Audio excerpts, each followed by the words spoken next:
Iniciando os trabalhos dessa noite, ingresso no auditório, conferencista professor Everton Tomás, acompanhado da vice-delegada, doutora Renata Lamento.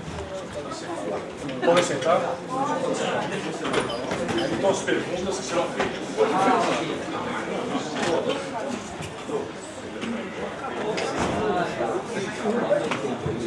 Dando início aos debates, estagiário número 15, Guereschi. Primeiro curso. Vai fazer a pergunta? Sim. Ok. Estagiário 15, Guereschi, advogado. Qual a legislação regula a criptomoeda e como é feito o seu controle e por qual órgão? Então é assim, hoje no Brasil a gente não tem uma regulamentação ainda especificamente para isso, tá? Então nós temos um projeto de lei, que é o PL 2303 de 2015, tá? Que está procurando regulamentar como meio de pagamento as criptomoedas e as milhas, né? as pontuações, né? de milhas aéreas das empresas, as empresas aéreas.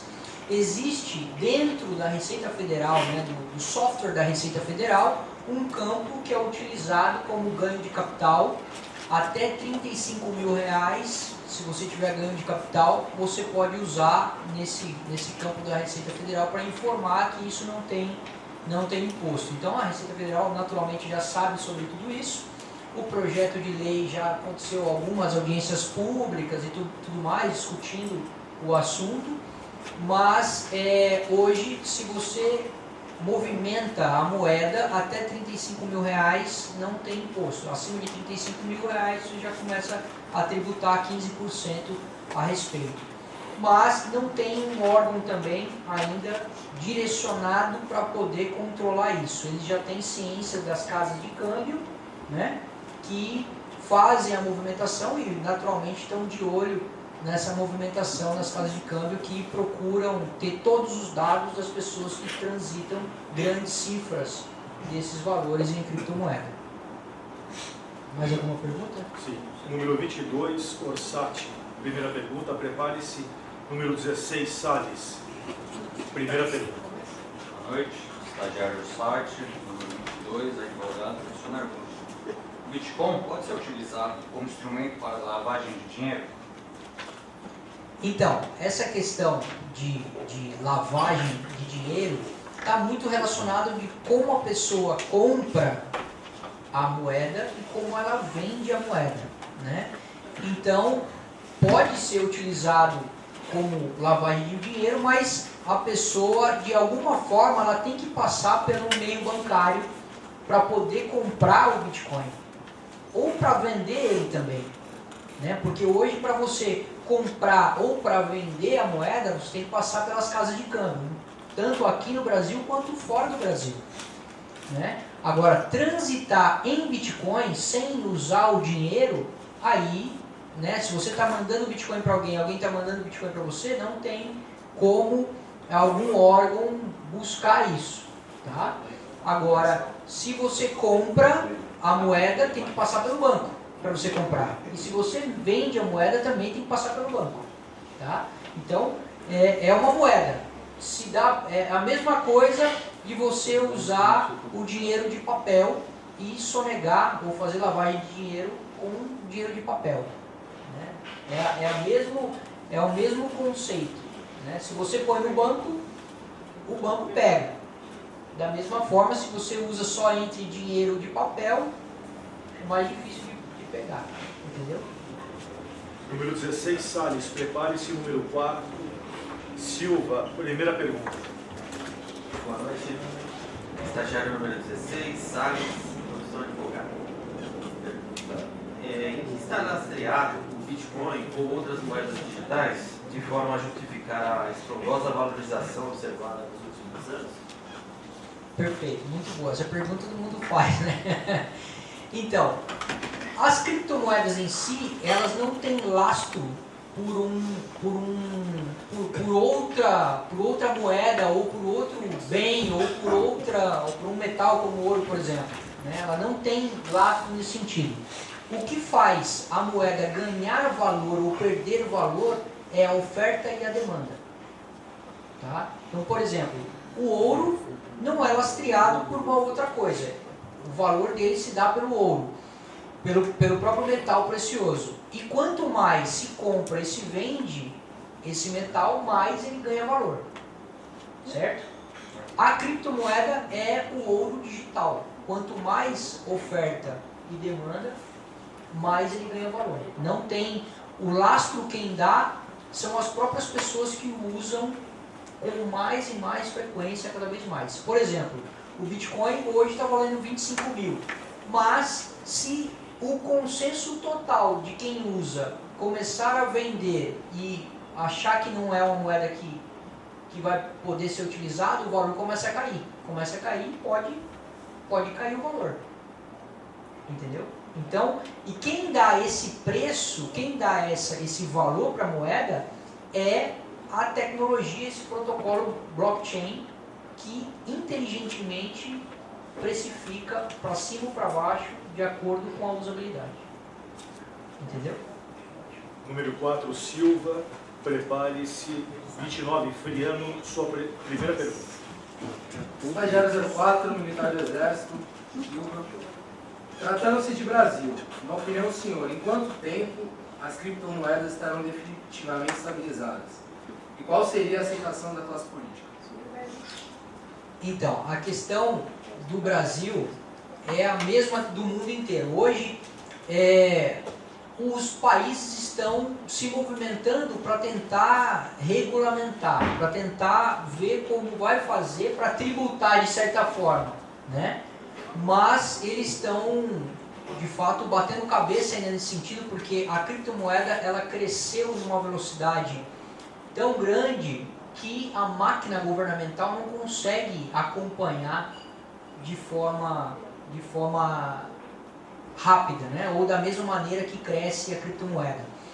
Então, eu acredito que os bancos e os governos vão ter que fazer acordos com moedas seguras, com moedas mais, vamos dizer assim, moedas centralizadas até, porque o Bitcoin ele é totalmente anônimo e descentralizado.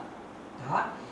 E esse fator não dá segurança para que uma instituição possa reclamar alguma coisa ou buscar alguma coisa no sentido de verificar se aquilo está realmente correto, ou até mesmo o comércio. Por exemplo, se você é um comerciante e aceita o Bitcoin como meio de pagamento, se você fez uma transação errada, não tem para quem reclamar, né? Porque não tem uma instituição por trás. Então, essa questão vai acontecer que vão surgir novas moedas mais seguras, com instituições por trás e aceitas por uma comunidade maior, ou uma comunidade de maior consenso, onde o governo vai poder escolher ou não uma moeda ou outra para poder fazer acordo nesse sentido. Agora, cabe às pessoas quererem utilizar essas moedas ou não, né? Vai depender de cada um. Agora, eu acredito que o Brasil ainda vai demorar um tempo para poder entender e levar em conta o que é realmente a criptomoeda. Teve uma audiência pública em Brasília falando sobre sobre essa PL 2303, e um assistente, né, um secretário da Receita Federal chegou a falar que o sistema de chave criptografada da nota fiscal eletrônica e até da Receita Federal já era um sistema de blockchain. E não tem absolutamente nada que ver uma coisa com a outra. Então, eles estão ainda por fora do assunto, né? E cada vez mais as moedas vão ganhar valor. Hoje, a gente já tem, como eu mencionei, tem uma casa de câmbio que tem mais de 500 mil clientes, né? Então, já está, de certa forma, ganhando no mercado financeiro as moedas no Brasil. E como existe já essa questão da Receita Federal taxar ou não acima de R$35 mil, ele já tem a ciência, né, de como está tudo funcionando. Então a questão política vai demorar um pouco para acontecer, porque a máquina do governo é muito lenta em relação a essa tecnologia. Entendeu? Não sei se eu respondi isso, esclareci o meu entendimento. Ok. 29, Friano. Prepare-se, Salles, 16, com sua terceira e quarta pergunta. Eu creio que a minha pergunta, talvez o senhor já tenha respondido, haja vista a pergunta do colega, o senhor acabou dando uma derivada, creio que já foi no caso, estagiário 29, Friano, oficial da Polícia Militar. Diante da realidade de pagamento direto entre os atores envolvidos, quem paga e quem recebe, como ficaria a arrecadação de impostos para a realização de serviços públicos que, obviamente, são essenciais, né? Sim.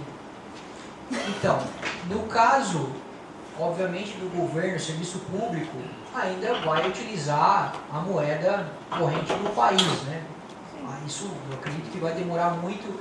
É até uma coisa que deve acontecer é os países começarem a criar, transformar o seu dinheiro papel em dinheiro digital. Né? Então, ou seja, eu tenho real, mas eu vou ter o real digital. Né? Um exemplo. Agora, no caso de comércios, né, entre compra e venda, isso vai estar justamente ligado à emissão de nota fiscal. Então, os impostos que vão ser cobrados vão ter que ser cobrados pela movimentação e declaração desses comércios, como eles vão receber o pagamento ou vender seus produtos.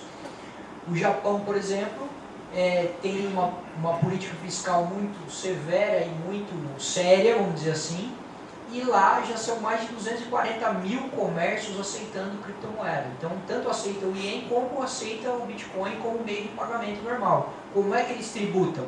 Pela emissão da nota, do mesmo jeito. Entendeu? É uma moeda recebida, essa moeda vai para uma casa de câmbio, se eu quero converter isso, eu tenho que pagar o imposto. Então, é da mesma maneira. É óbvio que ainda é um mundo meio nebuloso, porque não existe a regulamentação para isso fiscalmente. Então, acredito que vai demorar um pouco mais, mas já tem países que já estão fazendo isso normalmente. O Japão é um grande exemplo. Inclusive, a moeda ganhou muito valor em abril desse ano, que ela pulou de 3 para 7 mil reais, mais ou menos, de mil e poucos dólares para 2 mil e tantos dólares, por conta do anúncio do Japão em aceitar isso e regulamentar. A Rússia já está regulamentando, vários outros países já estão fazendo isso. Número 16, Salles, sua terceira pergunta, e após a resposta, a quarta e última pergunta. Estagiário 16, Salles, advogado. Na sua visão, controles podem ser aprimorados para que as práticas de lavagem de dinheiro, ocultação de patrimônio, assim como as práticas de sonegação fiscal, não sejam praticadas abertamente com o uso de criptomoedas? Então, é o que eu falei, né? Com relação a você comprar e vender a moeda dentro do país, você precisa das casas de câmbio. E as casas de câmbio, elas são vigiadas pela Receita e tudo mais e fazem todo o controle de tributação. Agora, a ideia da criptomoeda em si não é ser uma moeda que tenha divisas. Ela é uma moeda que ela não tem divisas. Então, você tem ela aqui e você pode usar ela em qualquer lugar do mundo que aceite. Então, pelo que eu estudei, pelo que a gente enxerga, no futuro você vai pagar impostos ou pagar por bens que você compra dentro do país, né? Mas não pelo o quanto você ganha aqui, você vai tributar pelo aquilo que você ganhou. Por exemplo, eu tenho alguma coisa de moeda que até o ano que vem eu me torno aí financeiramente dependente, vamos dizer assim. E eu posso gastar isso em qualquer lugar do mundo. Esse ganho de capital, eu declaro ele aqui no país como ganho de capital ou não. Eu posso ir morar nos Estados Unidos e declarar lá o que eu gastar lá. Então é um assunto ainda bem novo nesse sentido, onde o governo não tem como te obrigar a fazer nada nesse sentido. Entendeu? Então é um mundo ainda que você tem livre acesso, né? Não tem divisas, né? Não tem fronteiras. Se você ganha algum capital com uma criptomoeda aqui, você pode gastar em qualquer lugar do mundo. Não tem nenhuma limitação nesse sentido e nenhuma proibição. Até porque o governo não tem acesso às transações criptografadas, da sua carteira, ninguém tem acesso. Só você tem acesso. Entendeu? A pergunta número 4. Sim. Como o mercado de criptomoedas pode atender pessoas sem acesso a contas bancárias se o aporte inicial se dá por meio de transação de câmbio? Como fica a observância de KYC, conheça seu cliente, dessas instituições? Ótima pergunta. Porque a pessoa que não tem conta bancária, ela pode receber em criptomoeda. Tá? Então ela pode receber. E se ela for pagar alguma coisa, se a outra pessoa também receber em criptomoeda, ela não precisa aí ter uma conta bancária. Eu digo que nesse momento, para você adquirir criptomoeda, você precisa mandar o dinheiro da sua conta bancária para uma casa de câmbio e dessa forma, sim. Mas imagina uma pessoa que é uma assistente no lar e você mostra para ela que é possível ela receber em criptomoeda e ela não tem conta bancária porque ela não ganha o suficiente para ter uma conta. E você fala para ela, olha, aquele comércio ali aceita você comprar arroz, feijão e tudo com a criptomoeda. Ela não precisa de uma conta bancária. E dessa maneira, ela também consegue acumular dinheiro. Entendeu? Agora, as casas de câmbio e as carteiras, a grande maioria exigem o KYC. A própria moeda não existe o KYC. Por exemplo, se você abre uma carteira de Bitcoin na blockchain.info, que é a carteira oficial, você não precisa informar KYC, porque a moeda não exige KYC. Eu já trabalho com uma outra moeda, que é uma ICO, que vai surgir de uma moeda mais avançada no ano que vem, que é obrigatório para você movimentar a moeda o KYC. Entendeu? E vai junto o KYC no blockchain dessa nova moeda. Então, é uma moeda mais segura do que a primeira moeda que nasceu, que é o Bitcoin, que é anônima. Porque o blockchain é totalmente seguro. Agora, o fato de não exigir o KYC para você movimentar em moeda, não significa que todas as carteiras não exigem. Não é assim, né? As casas de câmbio, o mercado Bitcoin, Flow BTC, a Chapo, todas as outras carteiras que você faz transação de moeda e você, transação no sentido de você poder mandar da sua conta bancária para essa carteira, exigem o KYC. Entendeu? Então, o anonimato é para pequenas transações, para você receber a moeda, mas para você comprar, adquirir ou mandar para a sua conta bancária, você precisa ter o KYC. As carteiras exigem isso. Inclusive, eu estava falando na sala ali que a maioria das carteiras pedem para você mandar uma foto com um papel assim, escrito eu quero comprar Bitcoin. Aí você manda uma selfie dessa maneira. Tamanha a segurança que eles exigem na hora de você movimentar. Entendeu? Então é isso. Professor, tem mais uma última pergunta que eu acho que é pertinente a todos, talvez. Sim. Do Marcelo, nosso cinegrafista da casa. Okay. Boa noite. A minha pergunta era a seguinte: observando a internet, sim, ela acabou com o ramo da música. Sim. Né? Ela mudou totalmente o modelo do negócio da música. Sim. E tem um músico, um empresário americano muito famoso, Gene Simmons, ele falava assim: a raposa está cercando o galinheiro. Aí no final, quando o ramo praticamente acabou, ele falou: deixaram a raposa entrar no galinheiro. Sim. Hoje a gente observa os taxistas, que são uma categoria pequena, alardeando, não só no Brasil, sobre o Uber, né? Gritando no mundo inteiro, o Uber está pegando o lugar deles, que é uma categoria pequena. Sim. E a gente sabe que quem controla o mundo todo são os banqueiros através dos governos e dos bancos centrais. Sim. A minha pergunta é, eles não, eu vou afirmar, eles não vão deixar a raposa entrar dentro do galinheiro, eles controlam o mundo.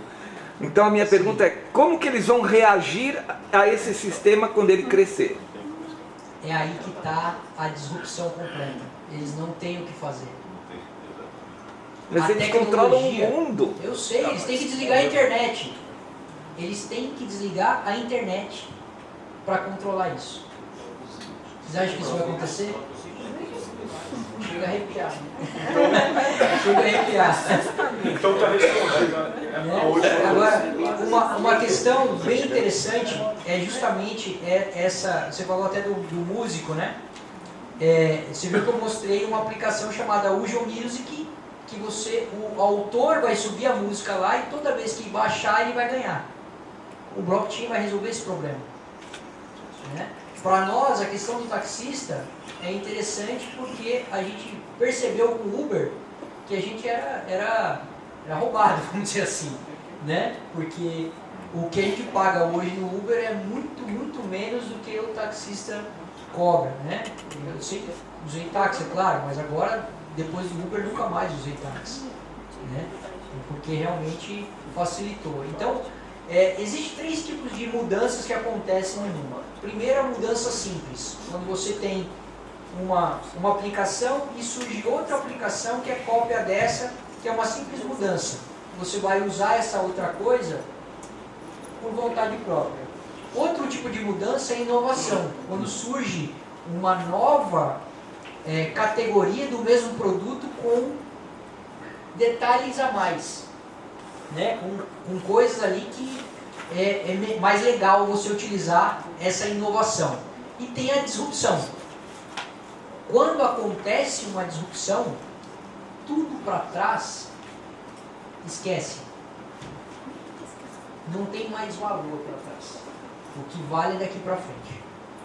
Né? Então, o blockchain, a criptomoeda, é uma grande disrupção do meio financeiro e econômico do mundo todo. Temos mais uma pergunta aqui. Professor, a certificação digital, ela é utilizada nas transações com Bitcoin? Não. A própria tecnologia, ela é que dá autenticidade única para cada transação. Então, essa é a certificação, né? A própria tecnologia. E ela é pública. Ela é toda criptografada, mas é pública. Você consegue entrar numa transação, ver todo o bloco de transação, como ela foi validada, você consegue ter todo acesso, mas é criptografado. Então, a pessoa tem a total privacidade da transação que ela faz. Mas é público, por isso existem tantas moedas. O blockchain, ele é público. Então você vai criar uma moeda, você pega a mesma tecnologia, cria uma nova moeda. Só que essa nova moeda só vai ter valor se tiver pessoas utilizando. Entendeu? Então é realmente uma coisa que não tem como os caras fazerem igual fizeram nos Estados Unidos, com aquele senhor que inventou o motor, a energia, a água, né? Motor hídrico, já foi inventado nos Estados Unidos há muitos anos. Aí a indústria petrolífera foi lá e prendeu o cara, falou que o cara era louco, o cara ficou preso não sei quantos anos porque ele não quis vender a patente. Como a tecnologia do blockchain é pública e não tem um criador, né, uma pessoa que assume a criação, não tem como os caras fazerem nada a respeito.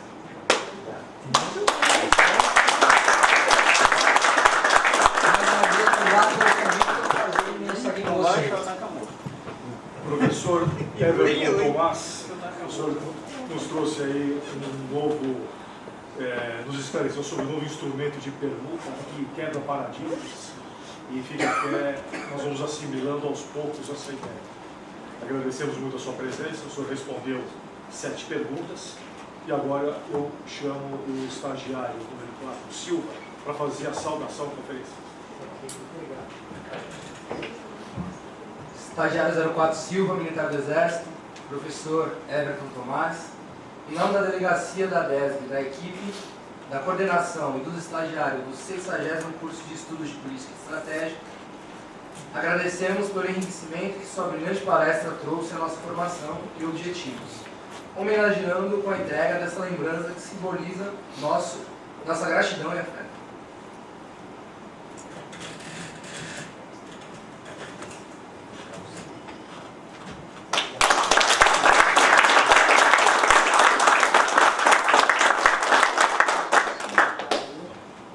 Em razão do avançado da hora, o senhor tem 1 minuto para...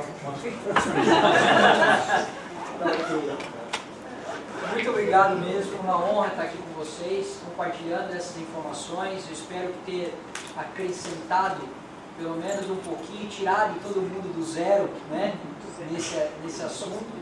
Estou à disposição para outros esclarecimentos em outro momento, né, quem quiser pegar o meu cartão e tudo mais, a gente está à disposição, tá bom? Muito obrigado. Muito obrigado. Todos de pé.